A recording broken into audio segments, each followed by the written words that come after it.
During the COVID-19 crisis, there are reports of potential scams. One Toronto man tells CP24 he received a call from someone claiming to be from the health department who wanted to do a home visit. So for more on this story, we're joined live on the phone by Constable Edward Parks with Toronto Police. Constable, thanks so much for joining us.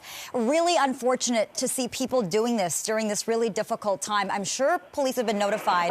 What are you hearing about these scams? Lena, what we want to remind the public is to be extra vigilant during this time with individuals trying to come to the door to solicit or provide products. At any time this occurs, that we want to remind the public that the local health department will provide all information pertaining to COVID-19, and that if anybody attempts to approach your door or make contact with you, that you're not to answer the door, to contact the Toronto Police and make a report. You mentioned to me that you're learning about a door-to-door scam. Can you tell us a little bit about what happens here? So the door-to-door scam is where individuals come to the door attempting to sell. They may be selling a mask or they may be selling COVID-19 products. We're not promoting this. We're not suggesting that individuals answer the door. They shouldn't be answering the door. At this point in time, we're in isolation. We're attempting to try and reduce contact with individuals, so we wouldn't be sending people door to door to have contact at any time. Are these scammers targeting seniors specifically? We know that tends to happen. So they're targeting seniors and also families.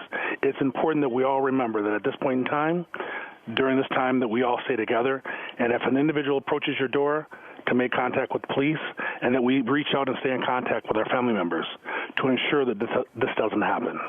You know, there's so much information out there. Some people are lost, they're confused, they're not sure what to do. What is your advice to people who might answer the door to this, or even get a text message about COVID-19? That's a scam as well, or get a phone call. What's the message? So we understand that they're getting text messages. Fraudsters are sending text messages.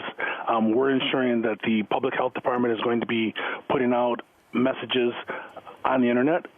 They can contact the public health department regarding any questions they have, or contact your local police department. At any point in time when you have a concern, it is better to reach out to us to let us reassure you and to answer all those questions.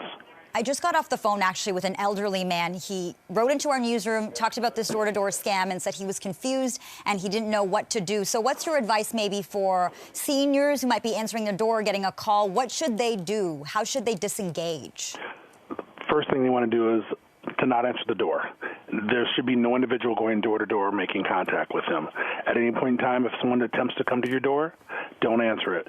Pick up your phone, contact 911, and an officer will attend to assist you. If there is a call that you receive on your cell phone, you don't have to provide any information. Don't provide your social insurance number. Don't provide your last name. Hang up the phone, and then in turn contact police, and they will assist you. Okay, Constable Parks with Toronto Police, thanks so much for joining us tonight to talk more about this. Thank you. So important to get that out there.